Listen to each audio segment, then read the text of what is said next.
for us to be complaining about things just seems insane to me. We have so much to be grateful for. And I think you just have to start in a place of recognizing what you already have. I think the people who never really experience abundance are the people who need the next thing and the next thing and the next thing. And there's nothing wrong with going to something new and something next.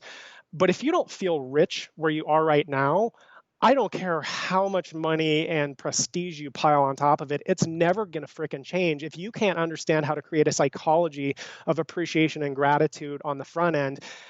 You're going to be, in my experience, super disappointed because Welcome to Men of Abundance, the podcast for those looking to level up their lives by hanging out with some of the greatest leaders and established professionals in our community, living a life of integrity, honor, and the abundance mentality. Prepare to pay it forward with your host, former Army medic turned lifestyle entrepreneur, Wally Carmichael.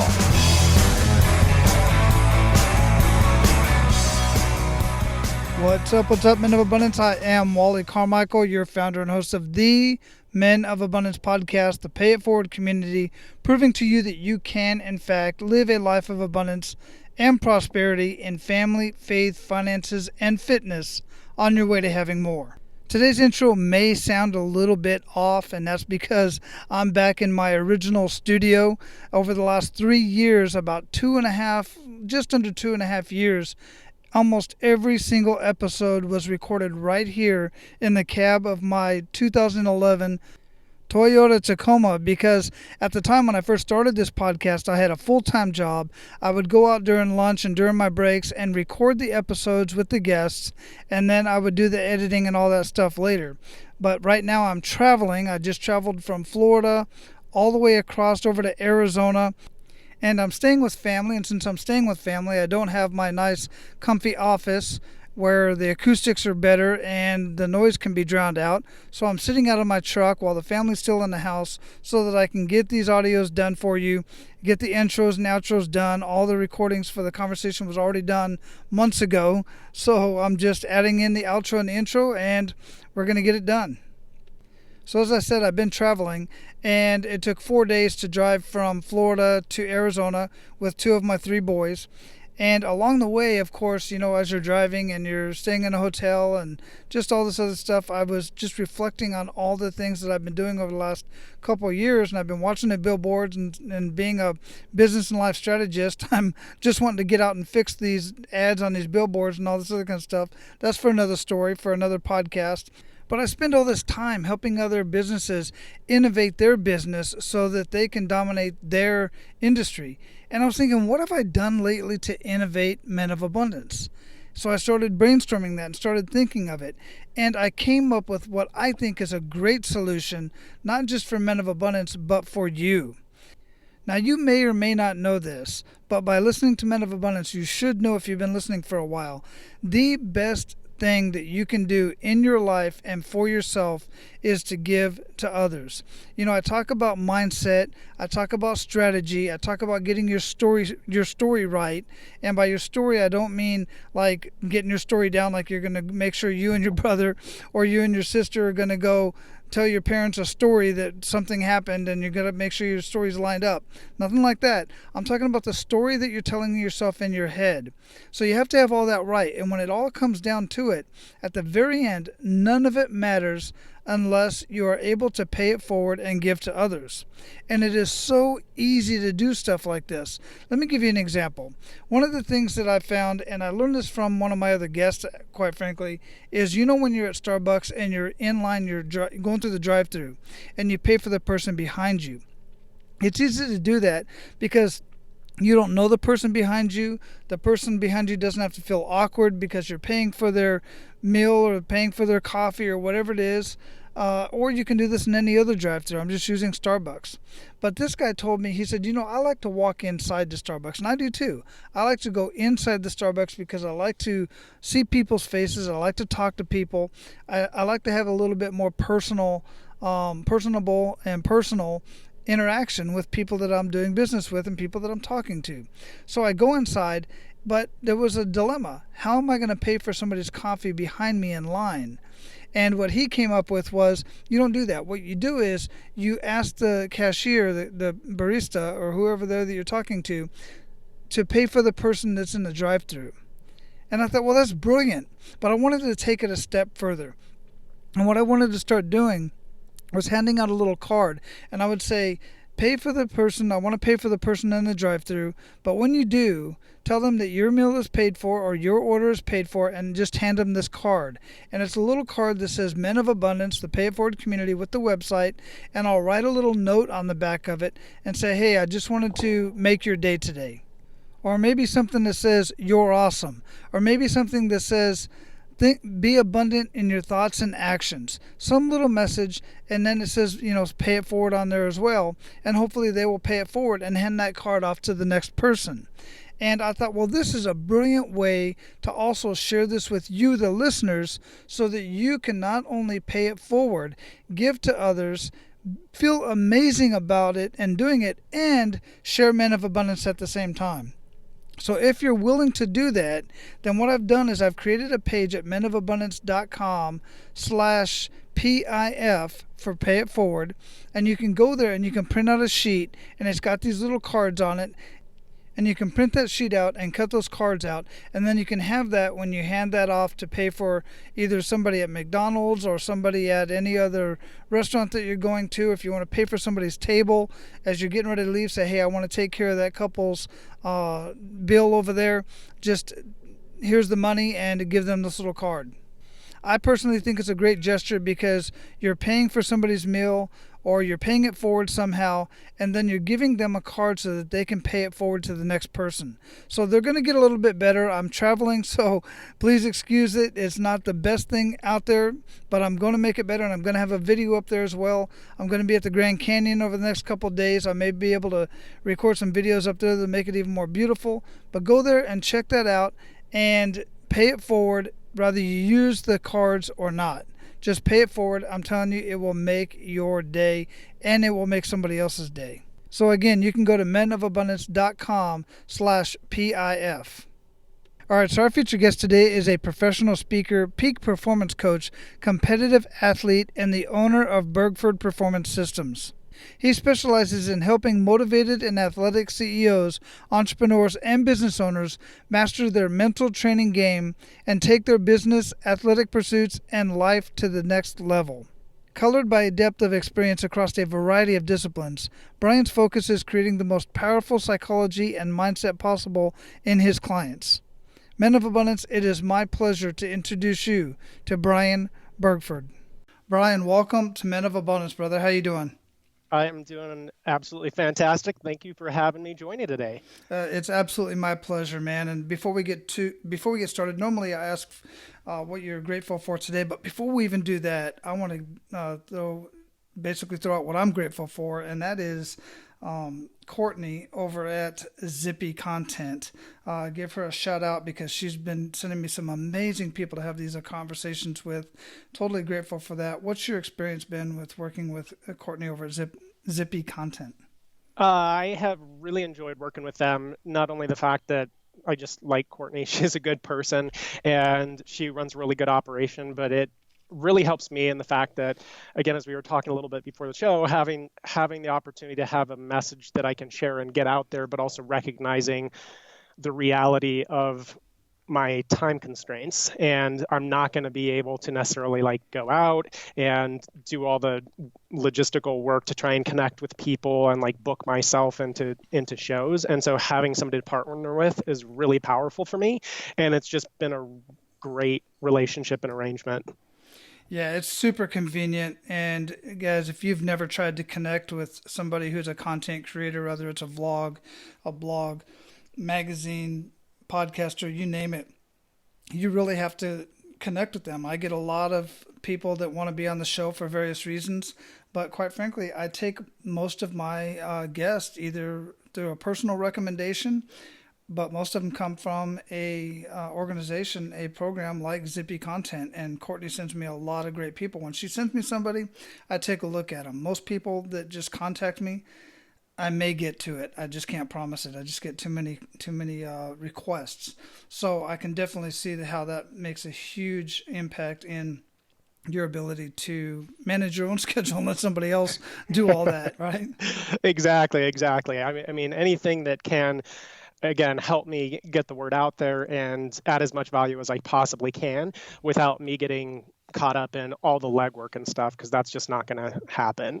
Yeah, absolutely. It's a lot of work, and a lot of time. So where are you at in the world? I am in Colorado. I am just north of Denver, enjoying a very nice cold spell here. But I know I was telling you a few moments ago, it's been snowing, which has been great for like the moisture factor, but it hasn't been like dumping on us, which is great because you can still get out and about and travel and get back and forth between places. And it's been that really super light, beautiful snow globe type of snow. It's just been very picturesque. And a couple of mornings, it was like really foggy. So, you'd get up and there would be frost on all the pine trees, and it looked like those Christmas trees that are fabricated in the store with the frost on all of the pine needles. And so it's actually been quite gorgeous, but I'm ready for spring. I am ready for some warmth. Well, Brian, I got to tell you, man, you paint a beautiful picture as I'm looking out my window here in sunny Tampa, Florida. But I have lived in the snow. I lived in Germany for a while, and it was just crazy, crazy snow. It's just, I don't know, it's just not as romantic as people make it out to be. To visit's great, but to live in it is a whole different world, man. It truly, truly is. And I love it when it's snowy outside and I'm inside. Yeah, exactly. Right? Exactly. Not Next to a freezing my fire. buns off. Yeah, exactly. The fireplace. Yeah, absolutely. So I like to start out with an attitude of gratitude, brother. What do you have to be grateful for today? Other than Zippy content and Absolutely. Courtney. Honestly, what I'm most grateful for at this time is just the fact that I know, like, God's got my back, as I kind of go through different things.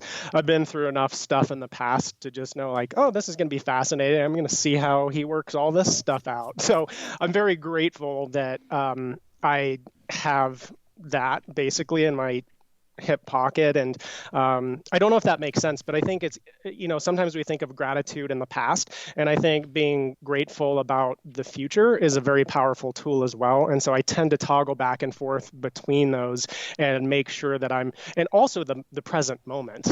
I shouldn't miss that, past, present, future, it's all important to me.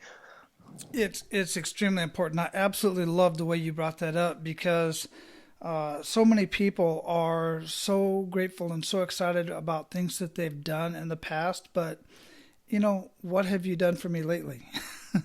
and I say that to myself in the mirror, right? Because I've done some amazing things in my past, but if I just sit back on that, I think about Bundy on Married with Children.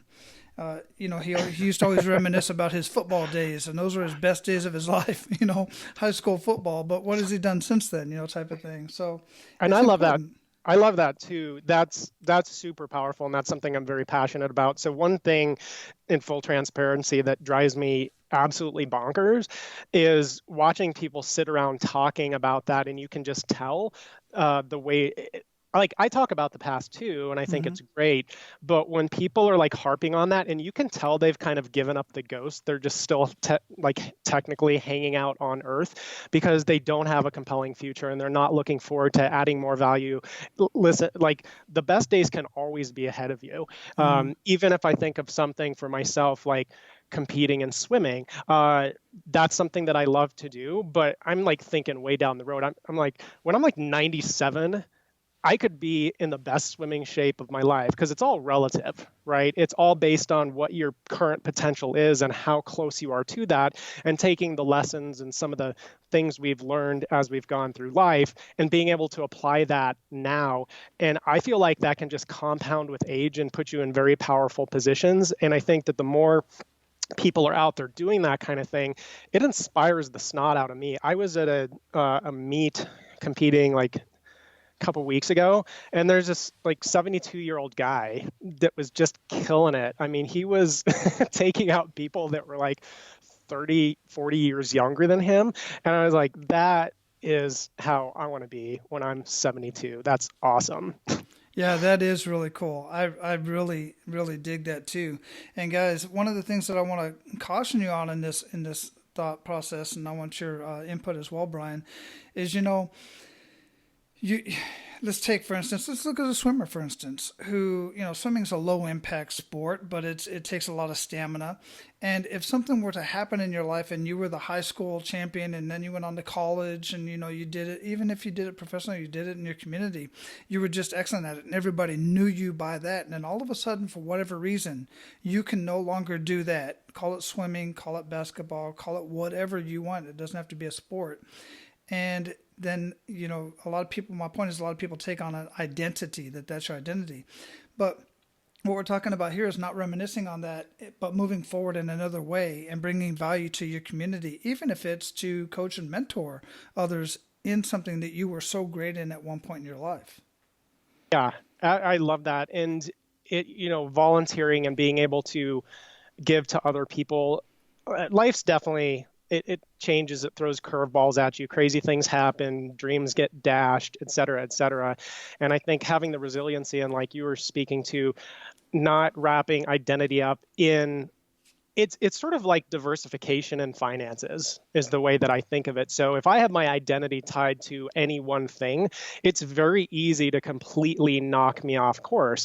If my identity is spread across a lot of different areas, I have a lot of options, and it's not going to collapse at the first sign of, oh my gosh, I can't believe like this thing happened. And so preparation is so powerful in a lot of ways. This is another place for me that it comes in, is just assume that the crap is going to hit the fan and don't act like it's not. And again, it's better to sweat in peace than bleed in war, and making sure that you've got some things set up ahead of time before it shows up, and then you just have to deal with it. So preparation goes a long way. We can't know what the future is going to hold, but we for sure know that change is going to be there. So it's positioning yourself for that, I think, is a very good tool to employ. Yeah, absolutely. It takes a lot of resiliency. So resiliency can be studied prophylactically, meaning you can plan ahead. That's the whole purpose for resiliency training. I was a master resiliency trainer in the Army, and we always tried to teach people how to be resilient in the event that a significant emotional event occurred, that you could get through that rather than on the back end of it and trying to deal with all the issues afterwards. And yeah, absolutely.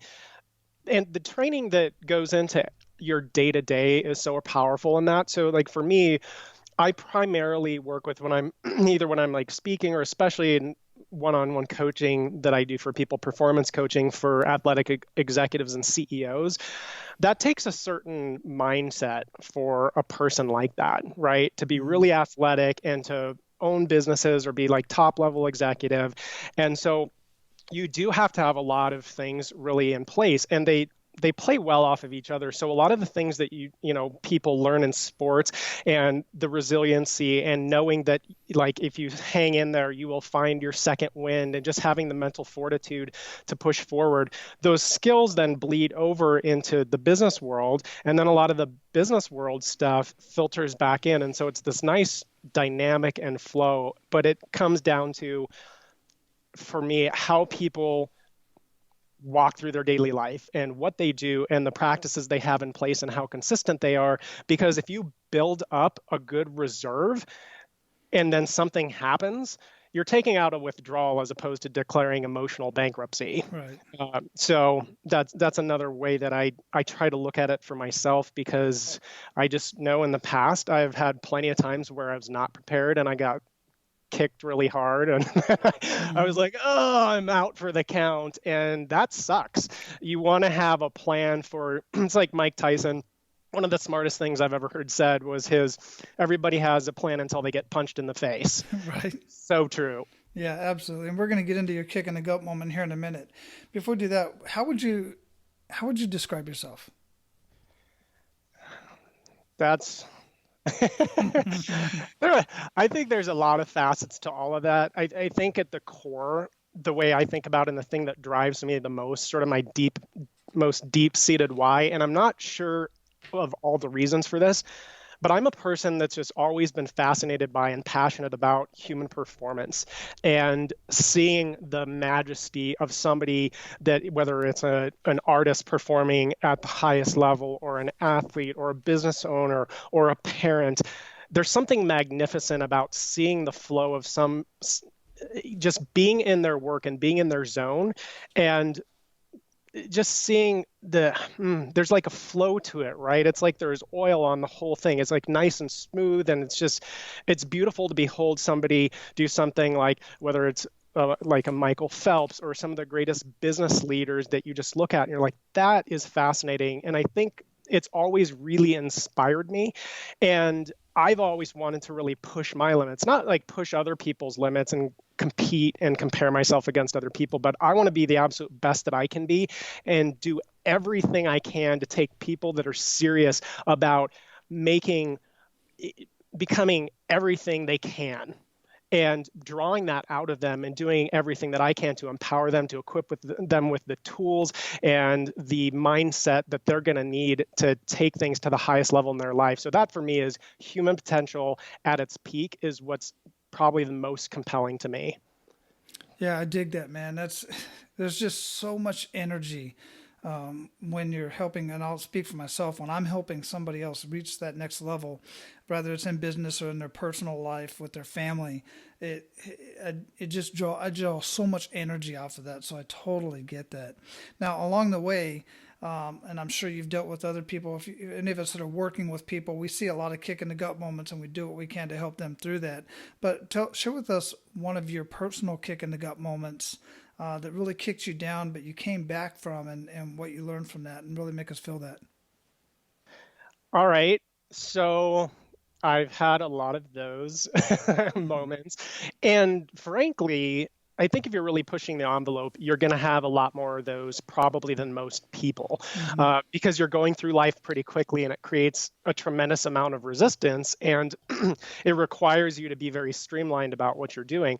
For me, one that comes to mind was when I was early in my leadership, early in business, and managing and working with employees, and just frankly completely immature, and running my business and just the way that I dealt with people like I was still in high school, and wanting to be liked by everybody and wanting everybody to be having like fun and all this stuff. And it was just not the most professional way to handle things, and it didn't set a good precedent. It wasn't showing great leadership, and that completely backfired on me.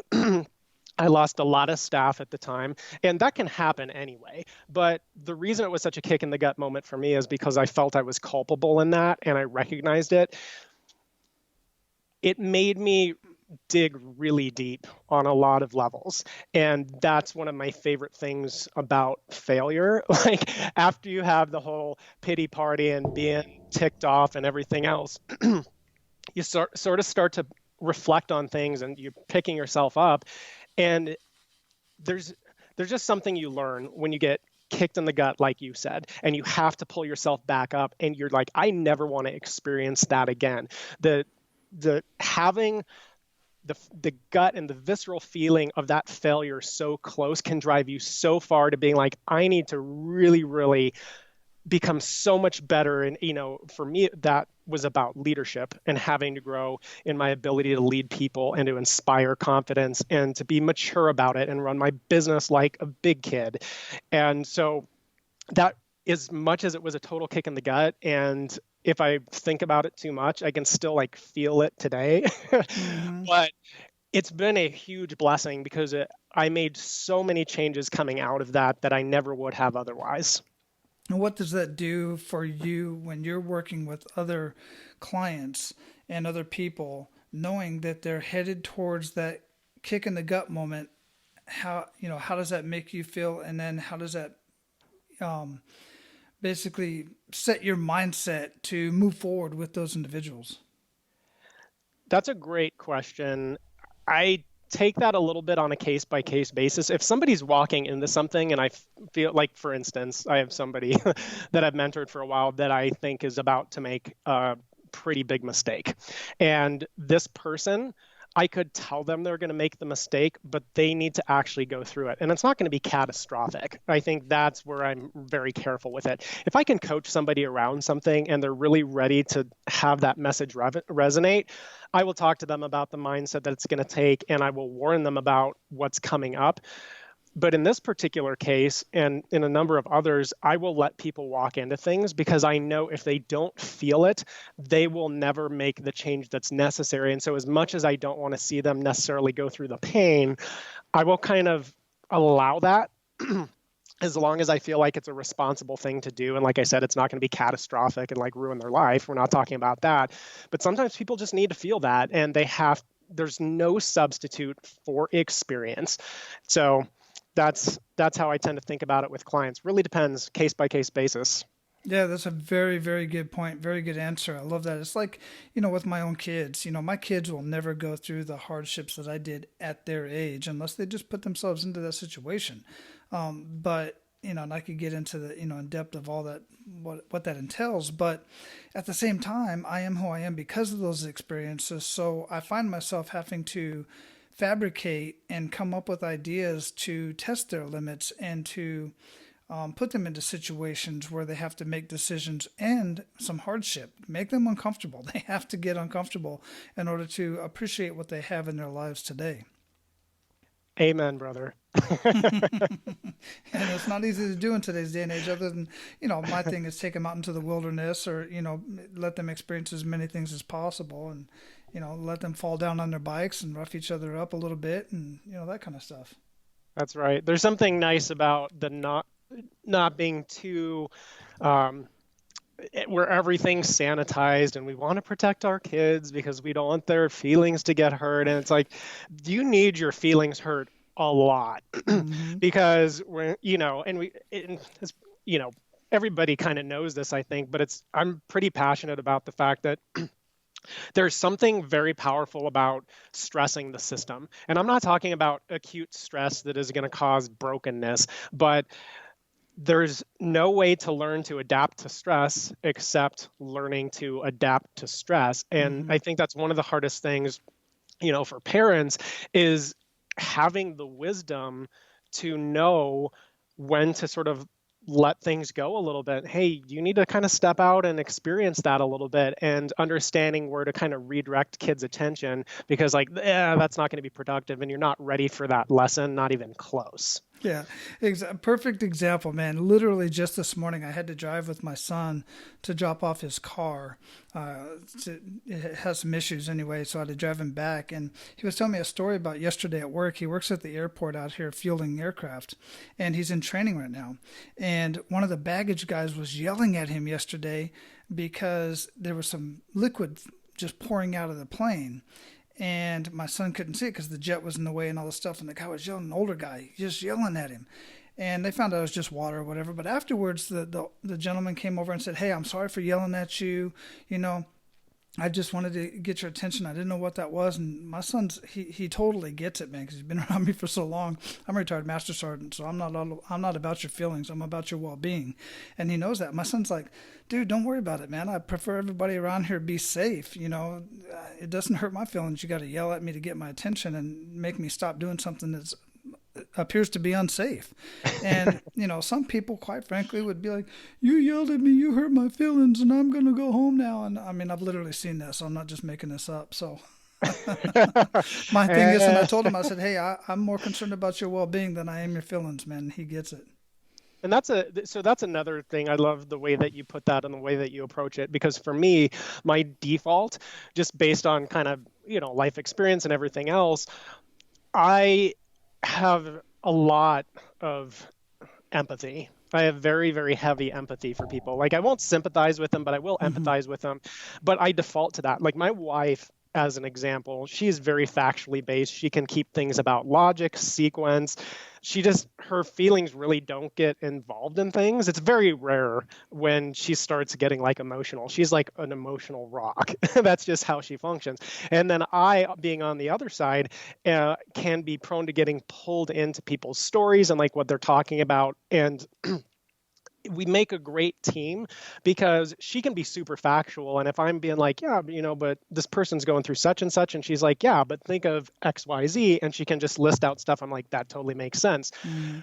Likewise, if she's in situations, especially personnel, the folks that work for her, I can help her understand how to word things in a certain way to get an outcome and still achieve something without creating resistance in the system to where the person's going to get offended. And so it's that whole thing of creating cooperation, not resistance.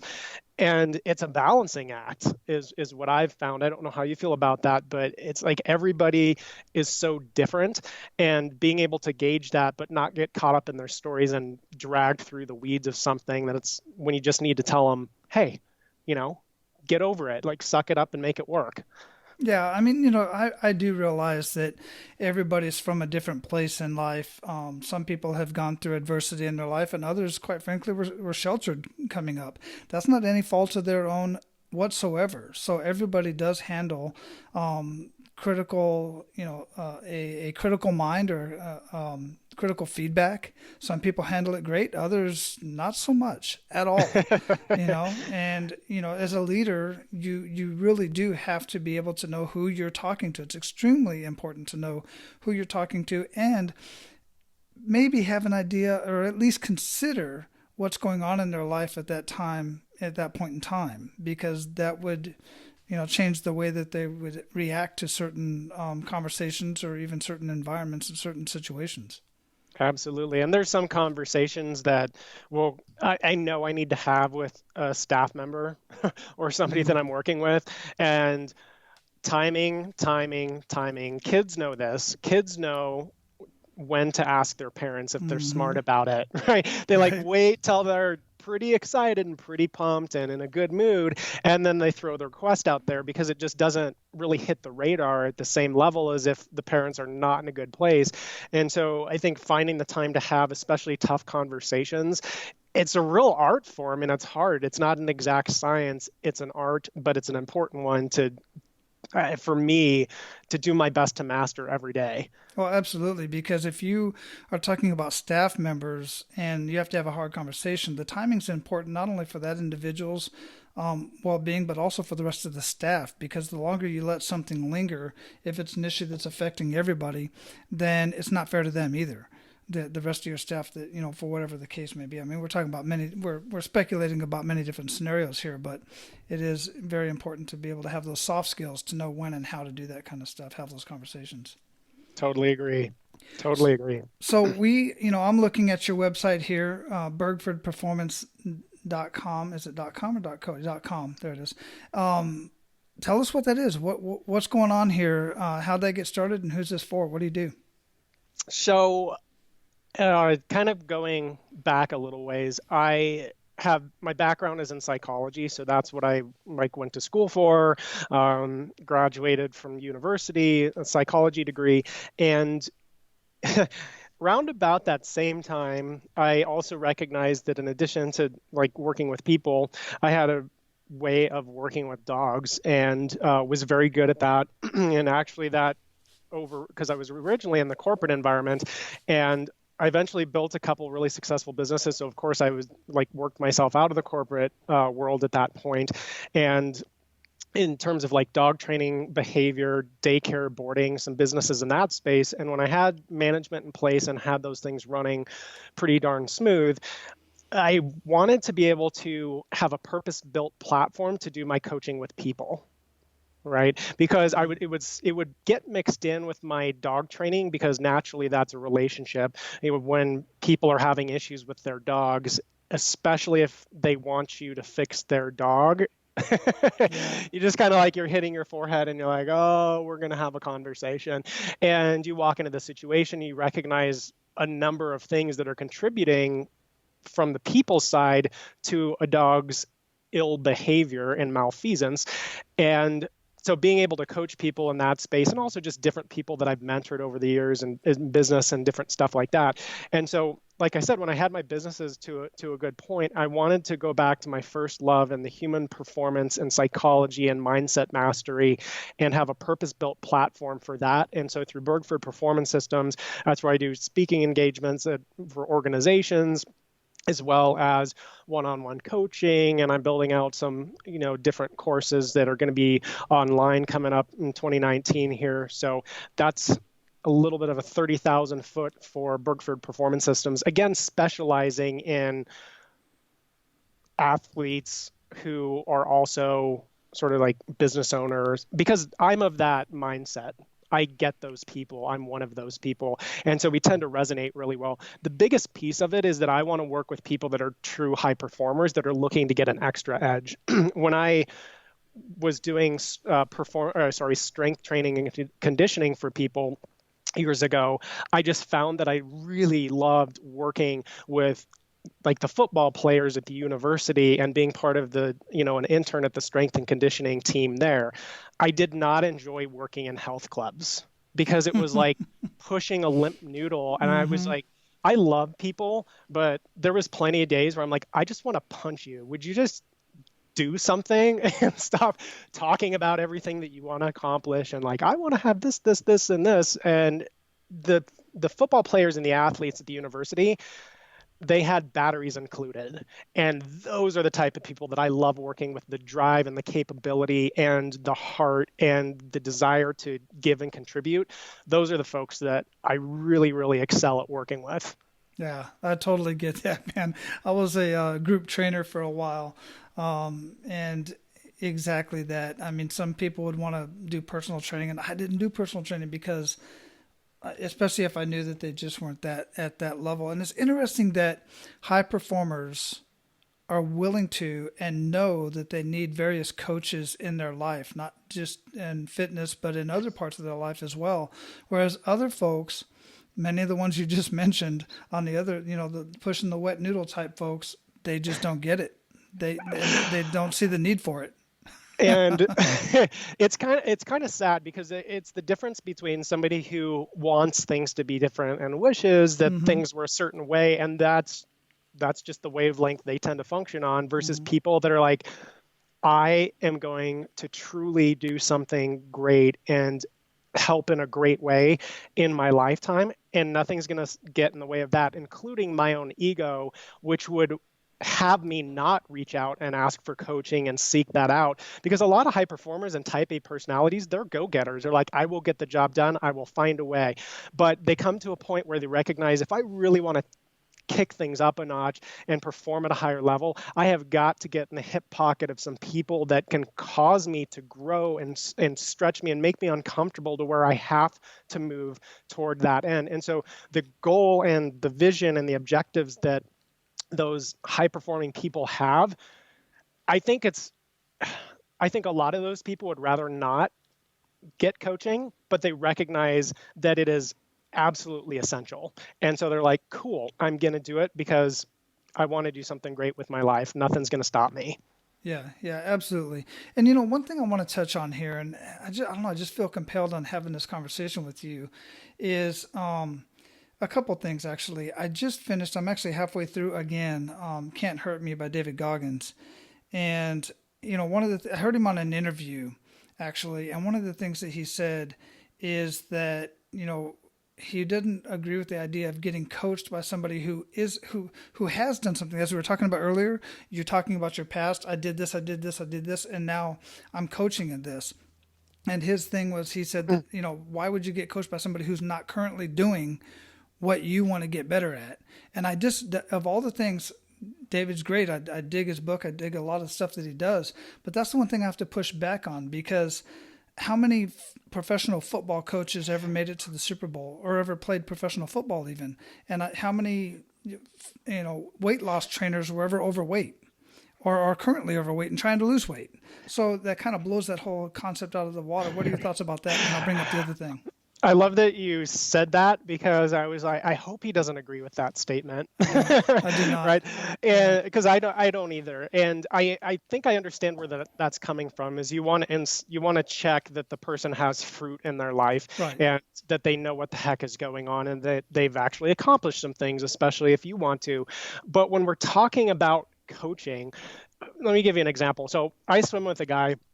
He'll show up to like masters practice probably once a week, and he was a Division I swimmer, insanely fast. And I love swimming with him, even though I'm chasing him and gasping half the time, because he's out of my league. But being with him, it's this, I love it. It's this game of kind of chasing to kind of catch and keep up, because he pulls me along in that. Nobody else wants to swim with him because it's horrendous, but it makes you better. And I love doing it.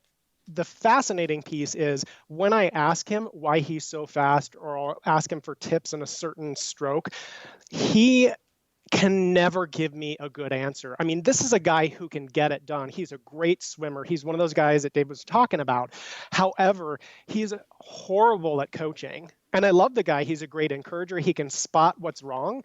And he'll tell you like, hey, man, when you're doing such and such when you're swimming, it's not right. And then I'm like, so what should I do to fix it? And he's like, I don't know, dude. It's just not right. Mm-hmm. I'm like, well, thanks for that. So I agree with you. Most great football coaches, they weren't the greatest of all time as a football player, but they're phenomenal, phenomenal coaches. And I think that's another thing to recognize. Some people have dreams and aspirations to excel in a certain venue, and they may not really get there in their mind and accomplish what they wanted. But all the while, that may have been leading them to a place where, you know what, you're going to have a huge impact on the life of kids that you actually coach, if you will choose to go into that and to serve in a different capacity. So I think that coaching and actually being able to do the thing are very, very, very different. I agree 100%. Yeah, absolutely. Because there's some brilliant people out there that would make terrible teachers, terrible coaches. They just don't have it. So yeah, I'm when I first heard that, I was like, well, that doesn't make sense. But then you got somebody like, and you can point at somebody else, like a leader that everybody follows, and I'm using air quotes, although you can't see me. Simon Sinek, great guy, great books, great content, great information. He's never led a squad in the military, yet he's written books on military leadership. He's studied it, and a lot of people follow him for his leadership style and his leadership content, but I can't find anything that he's ever truly led. That's not a hit on him. I'm just saying that that's an example that you got somebody out there who's known as a thought leader in leadership and has never really led anything of significance, as far as I could tell anyway. And it comes down to being able to really dig in and get results for other people. Mm-hmm. I think that's what it boils down to. Right. Like, for instance, I've never been in any of the sort of different things that I've done through my life, different industries, et cetera. I've never been particularly big, frankly, on degrees and certifications. I do not think there's anything wrong with them whatsoever. But I think the main thing is, can you get in the trenches and can you get the job done and help other people get what they want? Nobody cares if you have 52 degrees and you're a coach and you can't help them do jack diddly. Thank you. It's about the freaking result. Now, if you have all the degrees too, I think that that's great, because sure, then you're going to have some depth that you wouldn't have otherwise. But it's about the result to me. And man, if you can master that, the rest of it doesn't really, like, I don't even get that question a lot. Like, people are like, are you certified, or like different things? I'm like surprised when people ask me that question, because I'm like, are you kidding right now? If you want to go find somebody that has a ton of certifications, be my guest. I'm totally committed to the result, and I couldn't care less about how great you think I am. I just want to get you to where you want to go. I've never had that question, even when I was a fitness coach. I never had that question as a business strategist. And what's more is, I don't ask that questions of people that I'm considering as a coach in my life, in whatever part it is. Ironically enough, none of them are certified. None of the ones that I've ever hired myself have ever been certified in any sort of coaching whatsoever, and they've gotten me freaking tremendous results. So there. Boom, mic drop. But again, nothing wrong with it. Nothing wrong with it. But that's not what I gave. It's like you just said, 100%. Exactly what you just said. So, man, what are some good news stories coming out of what you've been doing so far? Good news stories. Well, um, I think I think seeing me impact people in a different way and having the time and access to do that, because I was just working with a different set of clientele before when I was doing more like dog training and behavior rehabilitation and all of that and working through my businesses. I'm just I've been exposed to a lot of different people at this point out of the coaching side and speaking. And so it's just it's a wonderful thing to be able to get out there and really truly connect with people and to offer part of yourself that you hadn't fully like appreciated and fleshed out before. And the more you give, like the more you have to give, and it's just this it's a beautiful process. And I love the feeling of, again, being able to come in, dig in deep with somebody, help them in their own life, whether that they've got like personal stuff going on or they got business issues or they're working on, again, athletic or sports performance. It's like, I don't care. Getting the psychology in place and having powerful systems that you can run off of. I love that because I love seeing other people win and being a part of that. Like, I don't need to be the person out in the spotlight. I just love seeing clients out in the spotlight and enjoying their life and loving it. And when we talked in the beginning about gratitude, and even before we hopped on the call, I was like, I love this guy because we're totally on the same page. Abundance is something, again, it's a mindset. And I don't say this to be flippant, but if you live in the United States of America, even if you're in abject poverty, you are unbelievably wealthy compared to most of the people in the world. And so for us to be complaining about things just seems insane to me. We have so much to be grateful for. And I think you just have to start in a place of recognizing what you already have. I think the people who never really experience abundance are the people who need the next thing and the next thing and the next thing. And there's nothing wrong with going to something new and something next. But if you don't feel rich where you are right now, I don't care how much money and prestige you pile on top of it, it's never going to frickin' change if you can't understand how to create a psychology of appreciation and gratitude on the front end. You're going to be, in my experience, super disappointed because, like you said earlier, like if something happens to that, let's say somebody does achieve their wildest dreams, it's going to be empty. And they're probably going to have destroyed a lot of relationships along the way because they've been so hard charging and not looking around and recognizing, man, I'm blessed right now in this moment. Yeah, absolutely. It's so interesting that we're having this conversation, and you've brought up a couple of times rehabilitation of dogs, and you just mentioned the poverty. I just listened this morning on the drive out to drop my son's car off, an episode of Jordan Harbinger, and he was having a conversation with Caesar Milan, the dog whisperer. And he brought up that, of course, what he does, but he came from a level of poverty, and he broke it down. He said poverty isn't not having money. Poverty is not having money, health care, ability to go to school, those things that we have here no matter what. Even the homeless can walk into an ER and get health care. All right, they can be seen. I've been to 23 countries on 5 continents. I've seen true poverty. And I agree with you. It sounds flippant to say, and even Caesar says, the United States, and I even heard a guy the other day from the UK who moved here from London. He'll never go back. He'll always be in the United States as long as will have him, as he says, because it's a great place that we live in. But there's so many people out there that are they're just not thankful for the things that they have in their life. And abundance, it has nothing to do.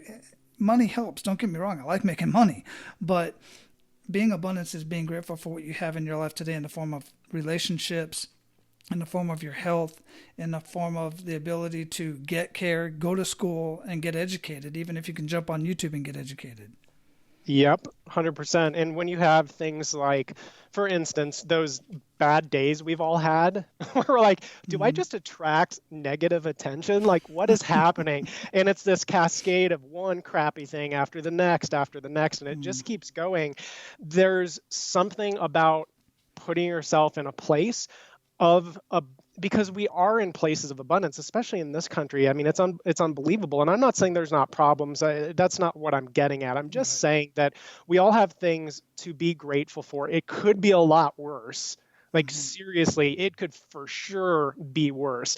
And if we'll just keep perspective on that, I've found that when I get myself on a roll, not when the world happens to line up the way that I like it, but when I really start to push things a little bit and get the momentum going in the right direction of abundance, again, instead of having like the crap constantly hitting the fan, it tends to have the snowball effect of more abundance and more abundance. And I see it in more places, and I start, I don't know, like to call it attraction or whatever, but there is something to that. Hmm. It's like a star athlete.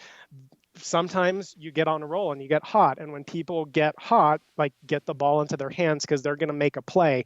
And the thing that I think is so powerful is when people can understand, folks can be super athletic and great in business and like great in family and stuff, but they can also, even though they're conditioned in those other areas or maybe even spiritually, they may not be conditioned very well mentally. They may not give a lot of attention to the mental training aspect, which affects everything in our daily life. And when people do give consistent attention to that, it's magical how the world around them tends to transform and they see more of what they've always wanted. But it starts with a genuine sense of like gratitude and offering thanks to whoever has helped get you where you are, God, the universe. Like, I don't care, just give thanks and praise somewhere.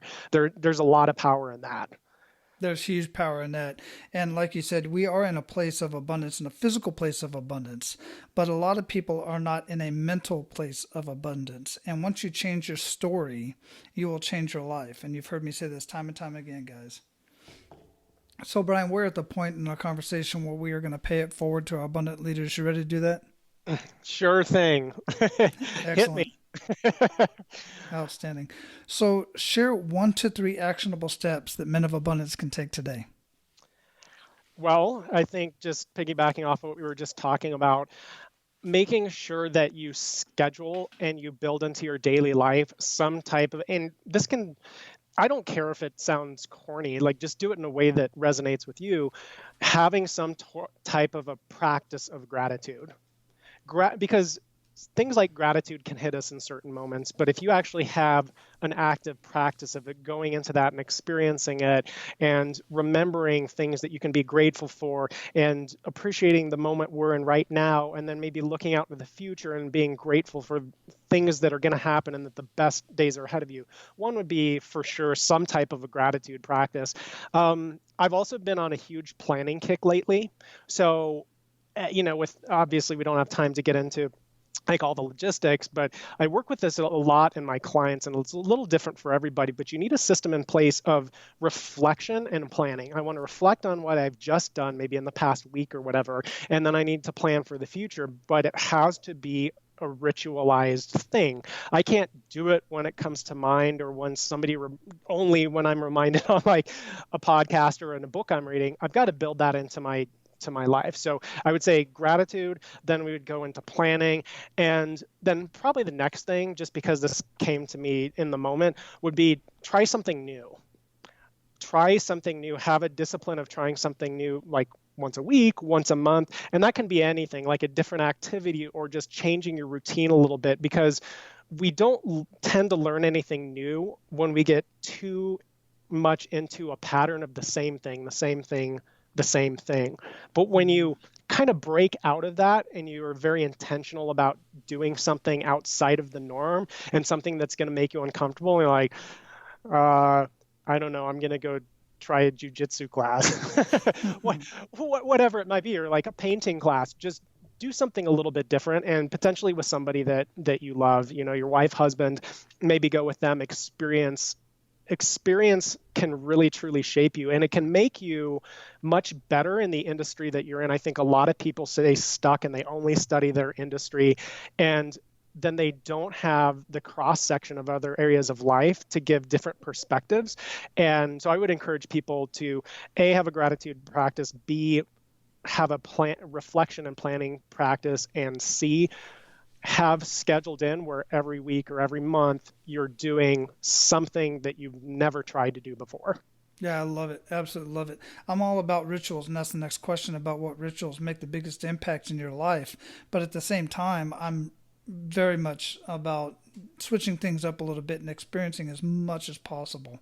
So that being said, what are the rituals that make the biggest impact in your life, Brian? So I would say, well, one, getting up at 4 a.m. and like hitting the pool from 5 to 7, like 6 days a week, right? That is something that for me, I'm up, I'm rising, I'm getting my body moving, and that covers so many areas for me, my like physically, mentally, spiritually. Like I get a lot of sort of excitement around when I go to practice, what type of workout there's going to be. So it's a great way for me to start my day, especially for folks that can tend to put off maybe taking care of their bodies. I'm like, get something in place where it's the first thing you do, right? Like eat the frog, Yeah. that whole thing.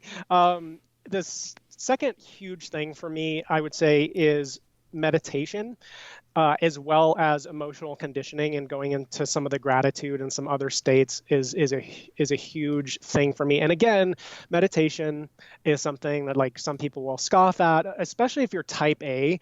It's very easy not to meditate. You're like, why am I going to waste time sitting around like, and I completely understand that because that's kind of where I came from. But if you're a hard charging person, those quiet moments to me have become the most powerful because my brain can reset, and I'm just a totally different person when I have that ritual in place. So I would say like the exercise thing, meditation. And then the third one I would throw out there is every day being really intentional about being very present with my wife, especially when she needs me to be present. Like there's times when we can be talking and I'm doing like 15 other things and like that's fine, and she does the same with me. But there's other times where my presence is really important, and so I really work every day to be present, especially any time that I notice she probably really needs me to be 100% on her right now. Yeah, extremely important. For me, one of the most important things, personally. So, what would you recommend that our abundant leaders read or listen to, and why? Oh, I would recommend they listen to this podcast a lot. I agree, and I appreciate that. It's interesting. I think that you have to know what feeds your soul. And so there's a lot of things that I've read that have really impacted me, like a couple books last year that just come top of mind that I really loved. One was Autobiography of a Yogi, super powerful book, just a very different sort of take and angle on spirituality than what I was raised with, but it was fascinating and it added some depth for me for sure. So I love that book. Also, Stealing Fire was a great book from last year that I read. And again, but it's finding things that resonate with you and trusting your gut. So I have a pile of like 10 different books. And when I'm looking for the next book that I'm going to read, sometimes intellectually I will want to read one, but there's this little thing in my spirit that's like, read this one next. Mm-hmm. And so I think listening to your own intuition about that is unbelievably important. And also, when you hear things from people like book recommendations, especially if it's around somebody that has a lot of, they're very heavy fruit bearing people, pay attention to the media and the information that they're putting in their head, because if they're busy people, they're not just throwing their time away. They're very intentional about that. So ask around. Yeah, very, very good points. I absolutely love that you said that. What do you feel holds most people back from living a life of true abundance? I think the people getting caught up in if-then problems. So, and this this I was just thinking about. This is funny how all this is coming up. So I just started thinking about this a lot yesterday, that people put a lot of conditions on their own happiness. And it's this like if then relationship. If like these things line up, then I will allow myself to experience X, Y, and Z. And I think that's unbelievably like backward. Now, there's the flip side where people want to like feel really confident in themselves and like they haven't done anything to deserve it. Right? And so I understand that piece of it, but a lot of people really hold themselves hostage, and it's like if I do all these things then I can experience this, instead of like what if you tomorrow or today, maybe today would be a great time. What if you just flipped that and you allowed yourself access to those powerful emotions that are probably going to drive more powerful behaviors and a better psychology that's going to cause you to accomplish more, instead of like this pressured cooker thing of like, I've got to grind and I've got to grind and I've got to grind. And then like, if I do all those things, it just seems like self-flagellation to me. And I think that, again, if you're type A, you're a go-getter, a lot of folks, at least for myself, very naturally was very hard on myself. And I think finding that balance of being kind to yourself and relieving some of the pressure and not putting so many conditions around your own happiness could really probably help a lot of people. I know it has for me. Yeah, absolutely. I mean, that's one of so many people always wait until, like someday is not a day on the calendar. It's, just take action right now, right, today. Holds a lot of people back from waiting for that perfect moment to X, whatever that is for you. Yep. And then if that perfect moment is some date out in the future where they have something coming up that they're totally looking forward to and it doesn't go the way they want, it's unbelievably devastating for them. Right? Yeah, because they put their happiness out in the future on something that they have really no control over. I can influence results, but I cannot control results. You cannot control results, in my opinion. You can control your process and the work that goes into it, and you can use results as kind of a checkpoint and saying, I might need either, wow, what I did really worked. What was I doing leading up to that put me in a position to win that way? But again, we can't control that end result. And so if we're putting our happiness out in the future, you can do it. It's not my life, but I think that it's going to suck for you. Yeah. I talked to one guy I thought was really interesting. I talked to one guy and he, around this subject right here. And he said on a regular basis, like maybe once a month or every other month or something like that, their family has what's called a terminal day. And it's a day that they just take off school, take off work. It's like, today's the last day of my life. And they treat it like that. And they literally go on depending on how long they're going to take, go on a vacation, go do something they have never done in their life that they've wanted to do. And it's just extremely fulfilling for them to be able to do something like that on a regular basis. That's pretty cool. And maybe that's something that would be a great part of that third practice of doing something different. Right. We, again, when we're reminded in a visceral way, not an intellectual way, of our own mortality, things can tend to shift a little bit. And we're like, ooh, okay, all of a sudden the important things start to pop up instead of all the things that we've been making important that maybe aren't. And I think that's a really powerful thing you just brought up. So kudos to that person. Yeah, absolutely. Love it. So what does living a life of abundance mean to you? I think it's the gratitude thing. And then I think it's recognizing that if we have anything we have that we're gifted with, it's an ability to give that is the most powerful thing. And I think one of the most selfish things that exist in the world today is people scared of success and winning. And like success can be a lot of different things, but scared of really like reaching out and stepping into the fullness of who they are. But that fear that's holding them back is there's people out there like praying for an answer, and that person could be the answer to somebody's prayer. And so I think it's that, practicing gratitude, recognizing what we have, and then saying, listen, I have this awesome responsibility and the privilege, and especially living in an incredible country like we do with men and women that have fought for us to be free, to be able to go out and really truly give back. And then you start to step into a whole nother world of abundance. So that's what it means to me. Wonderful. Well, we're going to close this up, man. Before we do, I want to make sure that, I mentioned bergfordperformance.com. That's bergfordperformance.com. But what else did we not talk about that you want to ensure that our abundant leaders get out of our conversation today? I think we talked about everything in the world. We did.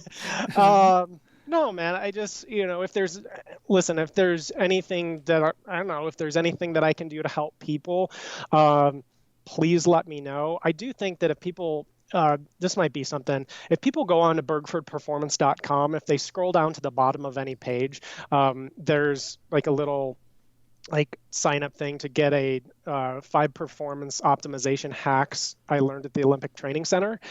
That's a great document and read that I put together. It takes about 10 minutes to go through, and it's just got some really practical performance tips that I think would potentially add a lot of value to people. And not all of it is necessarily obviously new information, but sometimes just being reminded of something or hearing about it in a little different way gives us a better depth of understanding. And if people have anything that I can help with, they're welcome to just shoot me a personal email at info@bergfordperformance.com. Bergford is spelled like an iceberg, BERG, and Ford like the car company. Excellent. And I appreciate you sharing that. Guys, go there, check out that information. Every little technique helps, and gravitate to, take in what works best for you. So that's one of those things we were talking about earlier, trying something new. If what you've been doing so far isn't really getting you the level of performance you want, hey, try something new. Go check that out. Brian, it's been a great conversation, man. Go out, live your life of abundance, and keep paying it forward. I'm really digging it. All right. Thank you so much. I genuinely appreciate you having me on. Appreciate it so much. My pleasure.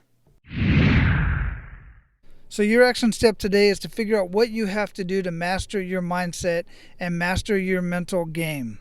It's not always easy to do, guys. And every time you're trying to do something new, I tell you this all the time, figure out a way to get somebody on your side, a coach, a mentor, somebody that is where you want to be in that part of your life. Hire them if you have to, but get very close to them. Get into a mastermind group. Do not go it alone. I'm telling you, you can ethically cut the line to success by hiring a coach or a mentor and paying somebody so that you don't make the same mistakes they did and get to the level of success that you want to be at, spending much less time and much less money and other resources. Now, go out and live your life of abundance. And guys, make sure to pay it forward. That's all for today, Abundance Leaders. For more about our guests and the powerful information we shared with you today, be sure to sign up for our mailing list at menofabundance.com. We appreciate your time and look forward to hanging out with you on our next episode. So until then, be sure to pay it forward and live your life of abundance.